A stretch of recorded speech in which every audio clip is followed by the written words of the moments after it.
directora de Auditoría Forense de la Auditoría Superior de la Federación. Buenas tardes, bienvenida, doctora. ¿Cómo estás? Muy buenas tardes, mucho gusto. Un gusto tenerla con nosotros. Doctora, ¿hay algún antecedente de la circunstancia que estamos viendo hoy donde pues prácticamente la Auditoría Superior de la Federación se echa para atrás en un aspecto como el que tiene que ver ahora de esta terminal aeroportuaria que se construía allá en Texcoco? No, fíjate que no hay un antecedente igual. Muy triste ver la visita que está haciendo a ciertos medios electrónicos para desdecirse e incluso hasta pedir disculpas, ¿no?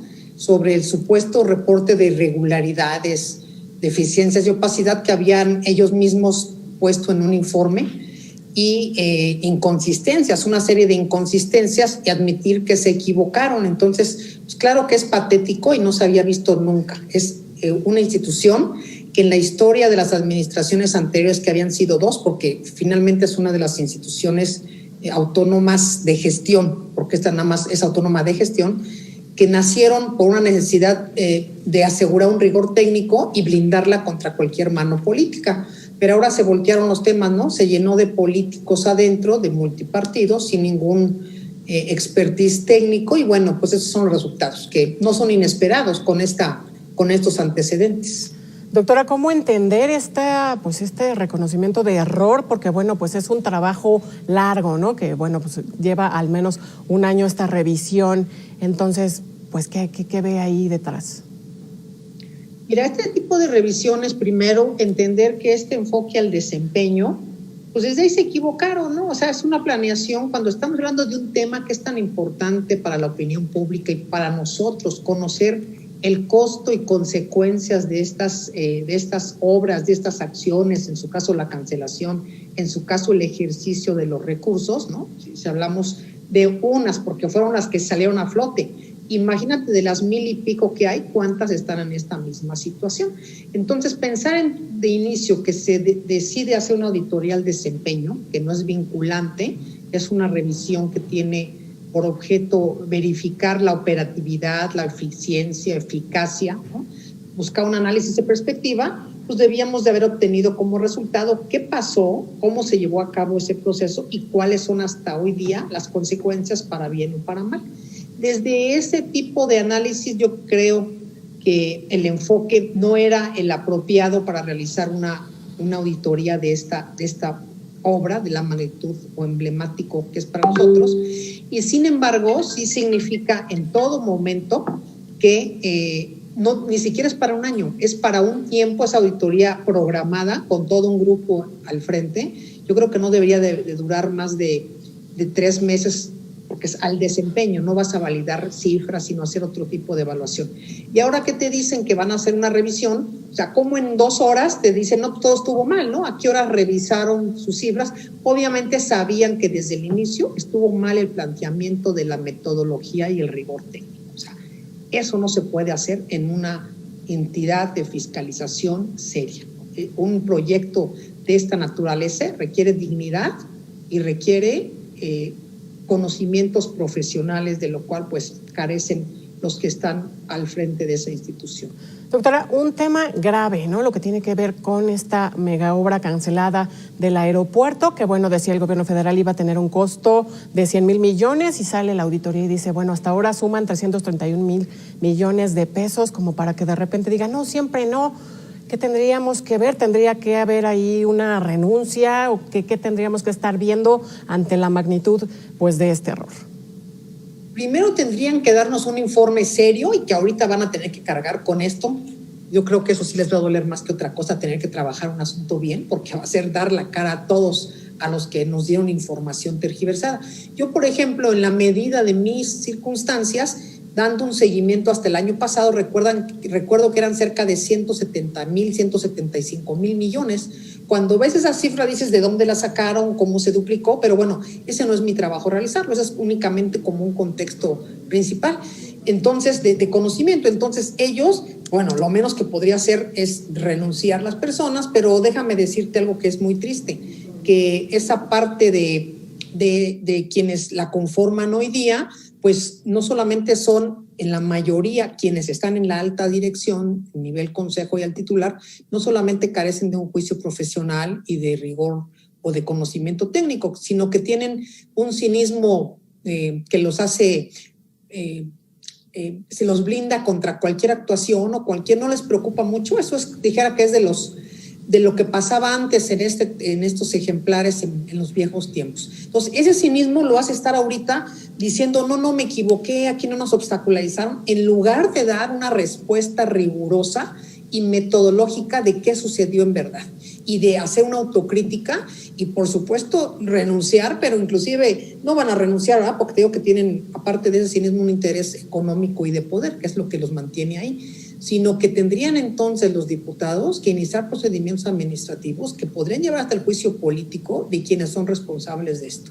Ahora, no es la primera ocasión que esto sucede. Esto es un puntito más que se le suma de los que no se han podido ver a nivel global o nacional, porque recordemos que el año pasado, por ejemplo, también publicaron informes de auditoría forense sin mapas y sin los nombres de los proveedores. Entonces ponían proveedor A, le pidió al proveedor B, ¿cuál es la rendición de cuentas? Y entonces cuando le exigimos a la sociedad que tendría que acatar la legalidad, porque la obliga la ley a eso, bueno, sacó otro comunicadito igual que de pacotilla, diciendo que los responsables habían sido el del jurídico, que lleva ahí 3 sexenios, creo, y el segundo de cumplimiento, ¿no? Pero sin ninguna otra responsabilidad, diciendo, ay, perdón, se equivocaron, y entonces subieron los nombres de los proveedores. Sí, ¿Qué doctora, haríamos si la respuesta de la sociedad?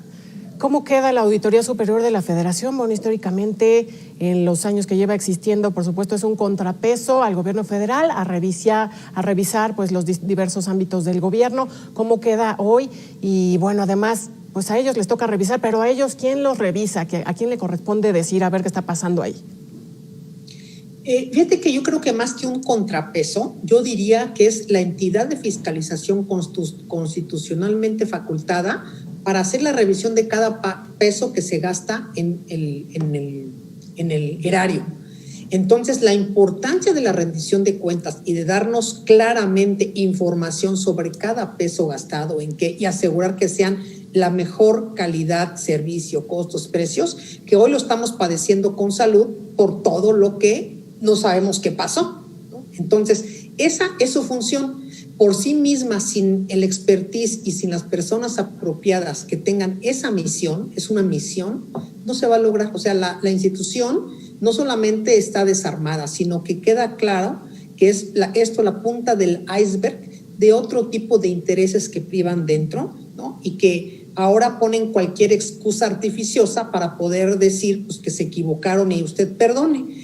Entonces, en un México justo y en un México legal, que un proyecto democrático debería implicar en la lucha contra la corrupción, los diputados deberían inmediatamente no solamente llamar la cuenta, sino iniciar los procesos de responsabilidad administrativa y política, no solamente para el titular, que es el que responde por todos, sino para todos los responsables por todo lo que ha pasado, y hacer una revisión interna no solamente de esto, sino del ámbito legal, donde hay pliegos de observaciones, hay procedimientos resarcitorios que se están dejando perder, que han prescrito varios de ellos, y que no sabemos cómo se están manejando porque ahí está el ocultamiento, y eso le corresponde a la Comisión de Vigilancia de la Cámara de Diputados a través de una unidad que se llama Unidad de Evaluación y Control. Pero el tema ahí sigue politizado porque, bueno, ahí hay intereses políticos, partidistas, quien preside esa unidad le sirve al auditor, no ha hecho las revisiones que son, no se va a confrontar con él porque sus familiares van a ser presidentes municipales, porque su hermano es rector de una universidad. Y si empiezas a buscar las ligas, encuentras toda una maraña que nos hace entender por qué está como está hoy la Auditoría Superior de la Federación, a partir del nombramiento que decidieron los partidos, que son corresponsables de todo esto, por cierto. Doctora, ¿queda a partir de esto cuestionado todo este informe del informe 2019 de la cuenta pública? Sí, para mí queda cuestionado porque te comentaba que he hecho lecturas cada año de ellos. Fíjate, el año pasado ni siquiera presentaron el informe, algo inusual en la historia. También a modo, un día antes simulan que le están informando que por la pandemia no tendría ninguna disculpa para no haber presentado un informe. son cuestiones inusuales. Yo no pondría la mano por un solo informe y eso te va a obligar a revisar todos. Y si hubiera una revisión puntual desde que él llegó de todos los informes, yo te aseguro que aparecerían muchas cosas así. Hoy decía en algunos otros foros, comentaba yo, que me apena y me pongo en los zapatos de otras entidades que están siendo fiscalizadas, han sido fiscalizadas, y que te das cuenta que la fiscalización fue errónea y que les están fincando responsabilidades por hechos que son eminentemente administrativos, que no hay desvíos. Y entonces empiezan ese caminar con ellos para rogarles, pedirles de favor que les solventen y tratar de justificar cuando no tienen ni el conocimiento de cómo hacerlo ni la auditoría estuvo bien hecha. Pero doctora, ese es el gran tema. ¿Cómo vamos a componer todo esto? Porque esa institución tiene obligación de auditar todas las obras, todos los recursos y auditar al gobierno, tanto federal como estatal, cada uno de los recursos federales a los que están obligados. Sí, doctora, finalmente, ¿quién es David Colmenares y todo este grupo de personas que están en la Auditoría Superior de la Federación? Porque usted me dice no cuentan con el perfil, ¿quiénes son y por qué están ahí? Bueno, David Colmenares es alguien que es de la vieja guardia, estudió economía, nunca más volvió a estudiar absolutamente nada. En el currículum que presenta de media cuartilla no te da nada más que los temas que ha estado vinculados a política, a grupos políticos de poder en Oaxaca. Fue secretario de Finanzas con Eladio, que por cierto su hijo, uno de ellos está con él en la auditoría en el área jurídica, el otro es el titular del ISSSTE y no tiene ningún soporte anterior que tenga que ver con esto. Estuvo colaborando en la auditoría un año, me parece, y fue despedido por una falta absoluta de profesionalismo y de cumplimiento en sus actividades. A mí me tocó ver ese proceso. En ese entonces auditábamos Tabasco, lo que era la administración de Granier, y entonces tuvimos que entrarle porque, bueno, él ahí tenía algunos intereses y no solamente dejó de auditar, no tenía ni idea de cómo auditar y se dedicaba a otra cosa, no llegaba a trabajar, se la pasaba en redes. Bueno, eso mismo lo dijo el exauditor en alguna noticia. Entonces, ¿qué lo hizo? Pues lo ligaron estos vínculos políticos que lograron a partir de un consenso con el PRI cuando no estaban logrando lo que esperaban de manipular la auditoría, nombrar a alguien a modo que hasta hoy ha sido exactamente sometido por todo esto. ¿Y qué logró? Sí, pues que una institución que era robusta haya caído. Ese es el perfil que yo te doy. Y los que se integraron, que inclusive se integraron varias y se crearon estructuras a modo, pues son miembros del PAN, del Movimiento Ciudadano, de diputados. O sea, se volvió una cueva de partidos políticos para darles a todos los que lo hicieron llegar espacios de dinero, de poder, de recursos, ¿no? Ingresos, y eso es lo que se ha hecho. Mayor ejemplificación que esto no te puedo dar. Es todo lo que se había hecho en una institución donde era cuidadoso cualquier proceso, pues se derrumbó. Ahí está fuerte lo que nos comenta doctora Munadora Buchain, exdirectora de Auditoría Forense de la Auditoría Superior de la Federación. Gracias por estos minutos con Mega Noticias y bueno, vamos a estar muy al pendiente de qué sucede de aquel lado en la Auditoría Superior de la Federación. Gracias por estos minutos. Hay que pedir cuentas. Muchas gracias y buenas tardes. Buenas tardes.